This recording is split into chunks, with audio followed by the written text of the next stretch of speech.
How does a secular homeschooling family use a religious curriculum? Well, today I have The Good and the Beautiful unboxing, and I'm going to show you some of the curricula that we picked up for the 2025-2026 school year and how we're going to use it even though we won't be using the religious aspects of the curriculum. Hi, my name is Becky and I'm a mom of 4. I have 2 stepsons who are in high school and have been public schooled the whole way. And I also have twin 5.5-year-old daughters who are currently homeschooling kindergarten and who we plan to homeschool as long as everybody is happy and it's the right choice for our family.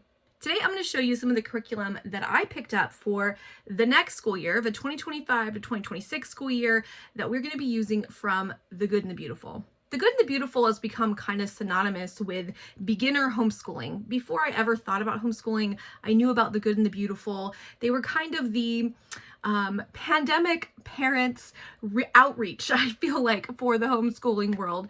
A lot of us who started looking at homeschooling very quickly got connected with them because they have free curriculum that you can download online.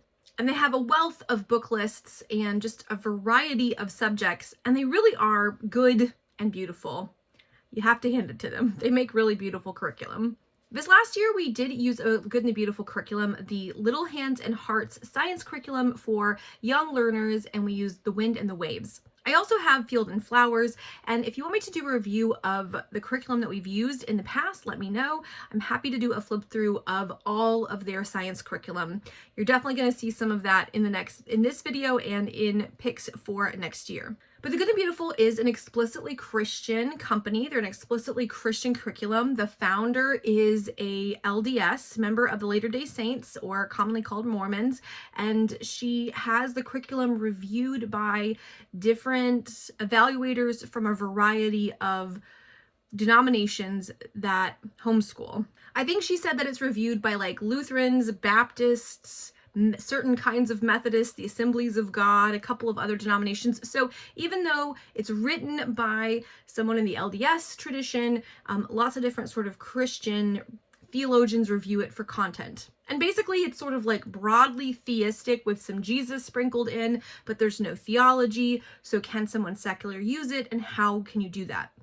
Well, the truth is, yeah, someone secular can use any curriculum you want to. You could use Abeka or Apologia or Berean Builders if you wanted to. You would just have to do some finagling when it comes to the religious content, and it might not be worth your time to finagle around the religious content. So I'm going to show you what's in this box. It just came today while I was at work. It is late at night. My kids are asleep. I just had a shower. I do work a full-time job on top of homeschooling, which is another conversation for another time. But I want to dive into what I got so you can see what a regular homeschool mom with twins who identifies as a secular homeschooler but is going to use a religious curriculum, how we're going to use it, and some ideas for how you might be able to make a religious curriculum work for you. Right on top were some of the books that I've ordered. I think this is one of the easiest ways to use The Good and the Beautiful are to buy books from their unique book catalog. One of the struggles that I've had is finding phonics-based readers that are interesting and not cheesy, that are going to appeal to my girls as they continue to evolve their decoding ability before they make that transition. I'm in a phonics program that doesn't do a ton of sight words. They really want to focus on building phonics skills, which The Good and the Beautiful also does a phonics program that way. And so I wanted to buy more decodable phonics readers since our library is seriously lacking. And I think that's a common occurrence. Phonics readers and phonics education, at least the Orton-Gillingham method with a lot of decoding, doesn't seem to be the way that at least many public schools for folks I've talked to do things, and certainly not my system. So I wanted to buy some more books. I picked up 2 of these little like starter chapter books. They're called Gold Tales. This is Jane and the King, and this is a unique to The Good and the Beautiful story. Oh, this is cute. It's sort of like, oh, nice. It's like a kind of a bigger kid picture book. So it's not a chapter-y book. It's like an actual picture book. And it's fairy tales and such, kind of a fairy tale style retelling. And I'm really excited. My girls are super in love with everything princesses right now. I would prefer for them to be into astronauts, but they're not. So Jane and the King I picked up, and then there's 4 books in this series. I only picked up one other one, and that is A Crown for Kate. And again, This is, oh, this one is a little bit more, well, you know, there's still a lot of pictures, but that has more words on the page. So it's just another, yeah, that's got some good words on the page, even though it's not too intimidating. So these are leveled and are designed to be decodable as your kids improve their phonics. I'm really excited. The next set of books is the same way. I got, Mark on Mars, and these are definite level readers. They even tell you on the spine, see that says 1B, you probably can't see that, but these go with the Good and the Beautiful language arts. We are not going to use the language arts curriculum because that's going to have way too much explicit theology that I don't want to deal with, but these are leveled readers you can add, and we're going to be doing a space unit, and so I felt like these might be a good fit. And so this is about a boy who goes to Mars and has adventures. But you know, look at that. African Americans, Caucasians, and it's not just a book about Black history. Like, they're just diverse people living their lives, having adventures.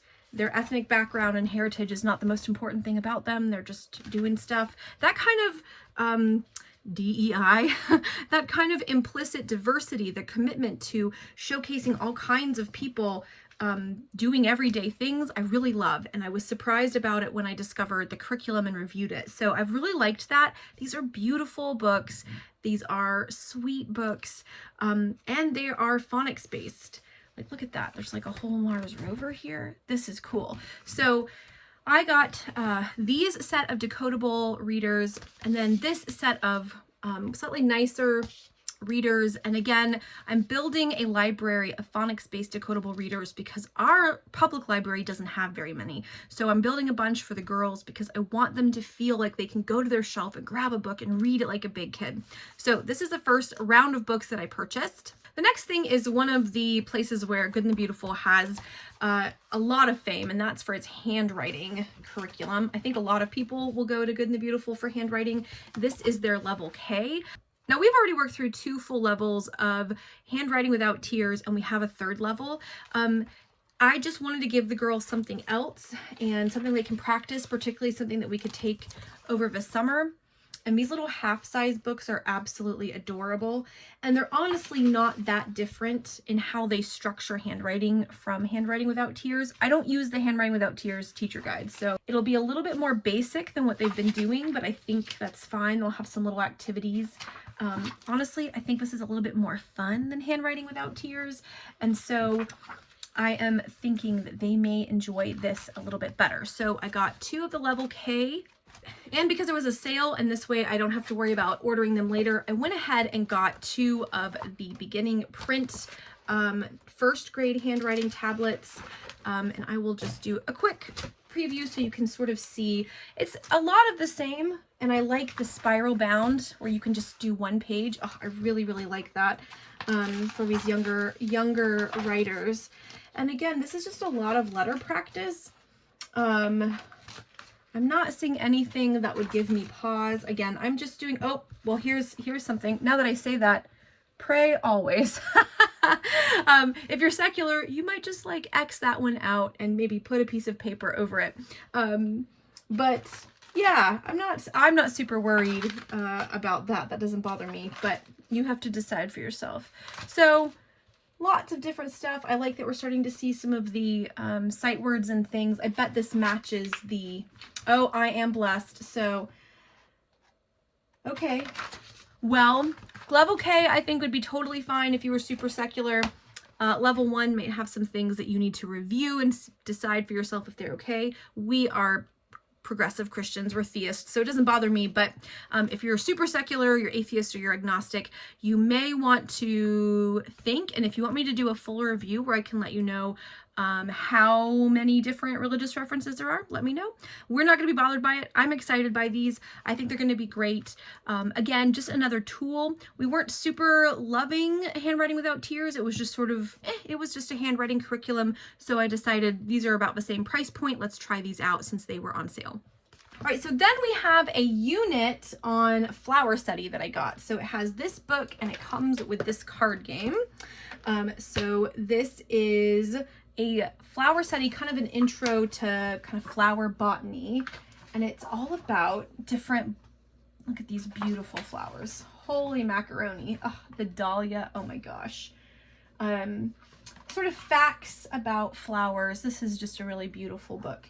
So this book is going to be the basis for learning about different flowers, and then it comes with a card game, and you basically are learning how to identify flowers. So we have a carnation, make sure you can see that, and geranium, ooh, a palmera, that's new to me. Flowers are not my strong point, so I will learn some stuff. Columbine, I'm just going to show you a couple different ones. Pansies, these are really beautiful. An Indian paintbrush, oh my gosh, look how pretty that is. The rose, chrysanthemum, I always think of chrysanthemums as orange. Anybody else? Lilac, so beautiful. Oh, lavender, look at how pretty that is. Anyways, they have a gazillion of these. This is like a third of the cards, but there is a card game that has to do with colors and matching, and so you play the card game and you read the flower book, and this is the base of a flower study that they offer. So it's like a flower study unit that they do.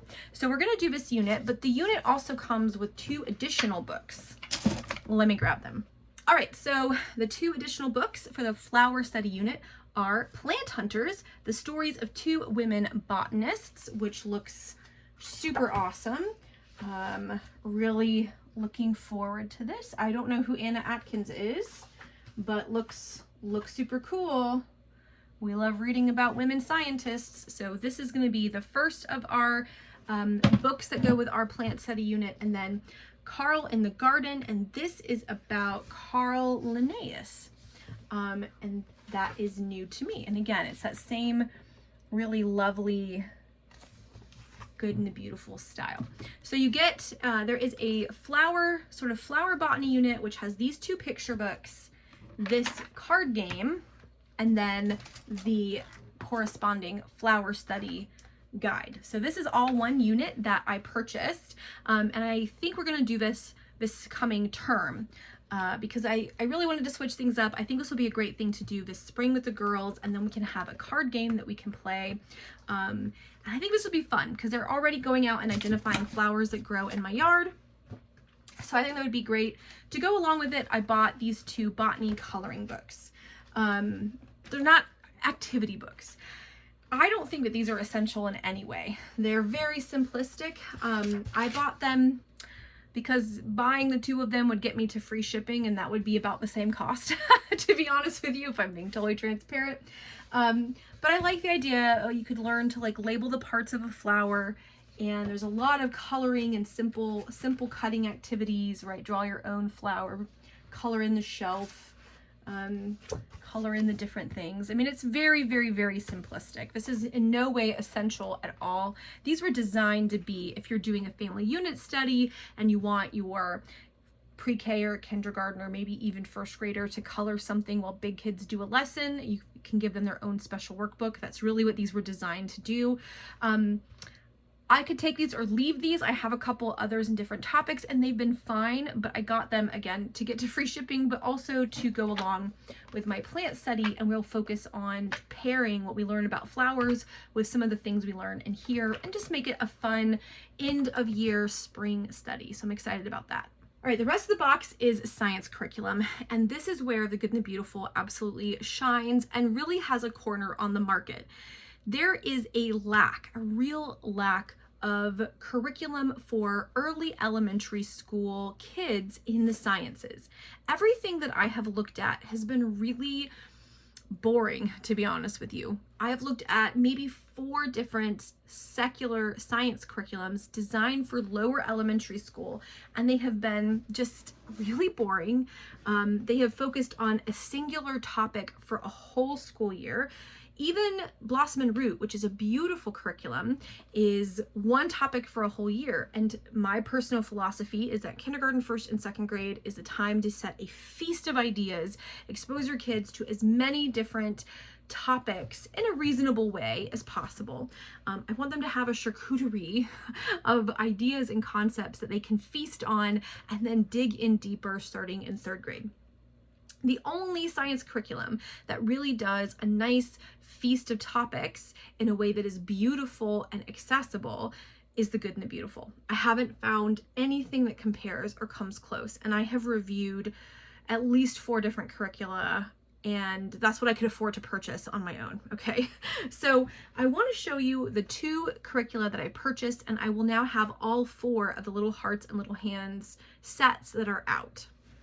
So the newest set, the one that just came out like last month, is Little Hearts and Little Hands, Bones and Stones, and this is about paleontology, geology, and kind of earth science. This is landforms, masses, all that good stuff, but also dinosaurs. And I will tell you, I had a lot of hesitation as someone who affirms that evolution is a totally valid theory of creation. I affirm that the earth is many billions of years old, and yeah, I was worried about that. But they do say this can be used by old earth creationists, which are people that believe the earth is millions of years old.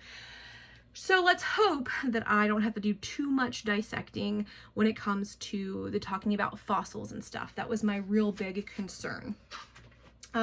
This covers everything from what is a paleontologist, fossils, dinosaurs and museums, what do dinosaurs eat, reptiles, all kinds of different things. Okay, so lots of stuff on dinosaurs, and then they get into geology, layers of the earth, landforms, earthquakes and volcanoes are one of my girls' very favorites. Different kinds of rocks. One of my girls is super into collecting rocks right now. And then mining, gemstones, metals, extracting metals. What is geography? Maps the continents and zones of the world. So it's a general kind of overview. I'm really excited about this.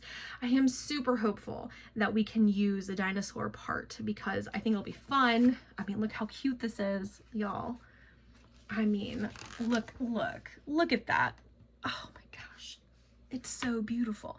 And again, if you look at the little classroom, there's some ethnic diversity there. I know that seems so silly to think about, but with all of the kind of anti-diversity stuff, you know, I like that not every single person, I say that and I'm always seeing white people now. Oh, there we go. You know, there we go. I like that we're seeing kind of just natural diversity in the curriculum, right? I don't want diversity to be the main selling point. I want it to just be considered a natural part of life because it is. So I do really like that. So this is the Bones and Stones parent guide.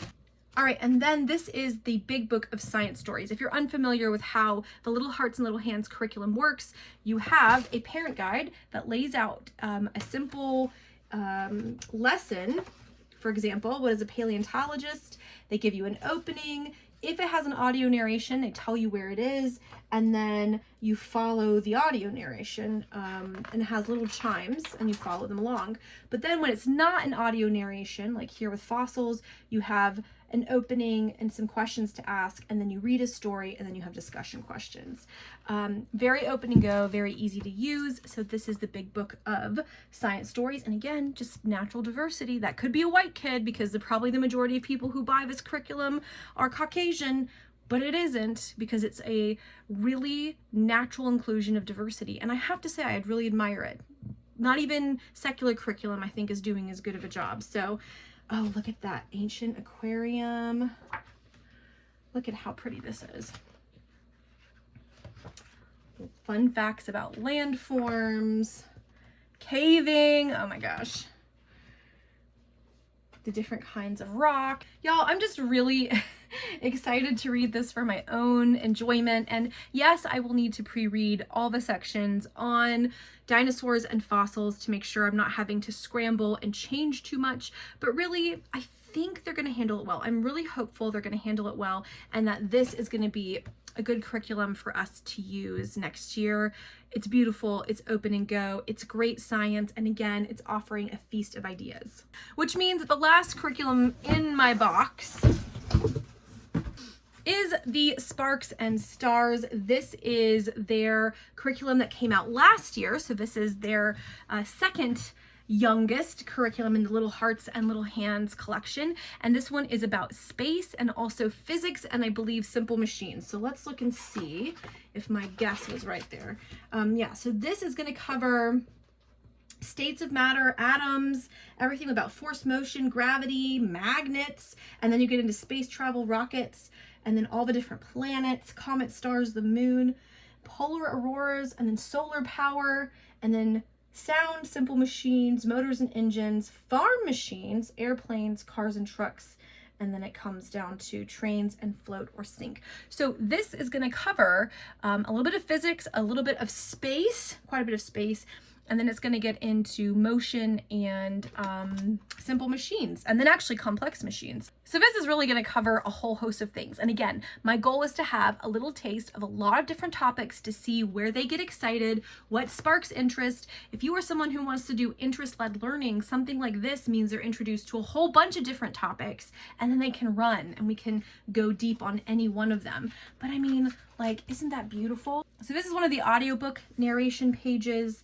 where you'd follow the narration, right? This is on Neptune. I mean, magnets. Look at that. Look how delightful that is. Oh, so pretty, y'all.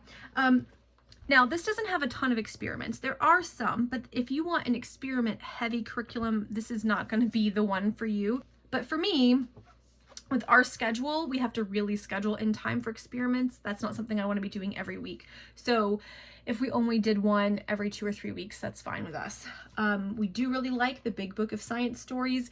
If you like the Charlotte Mason Living Book approach, this is a great way to do science, and it is just really lovely. Facts about gravity, and then you just have a story.